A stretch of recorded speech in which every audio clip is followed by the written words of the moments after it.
está la carretera, más aún todavía. Hace un par de años estaba revisando un puente que se hizo en la ciudad de Lima, ahí donde es lo que llaman la municipalidad de Lima, que ha llamado, donde hay 13 puentes de agua, la fuente mágica, ¿no? En el barrio, por la avenida, justamente por la avenida Editor, pasa pues un puente. Eso está dentro de la ciudad.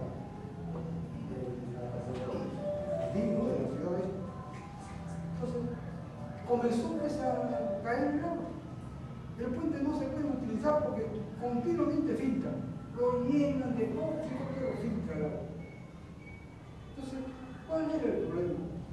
El problema era que el que recepcionaba el concreto no apuntaba, porque yo investigué sobre el cuaderno de obra, y ahí aplicaba de todos los conocimientos que él tenía, cómo se recepcionó, cuántos metros cúbicos, pero no hablaba del asentamiento, el revenimiento del concreto. Y él confundió el revenimiento del concreto para hacer un edificio que para hacer una carretera, ¿no? Para carretera, evidentemente, es mucho más riguroso. Es 5 o 6 centímetros de revenimiento. En un edificio se puede tener hasta 18 centímetros. Entonces, ahí se puso pues, que era una obra civil como un concreto para una edificación. Entonces, el concreto, el problema, ¿cómo pues cortar toda la avenida militar, que es un flujo extraordinario?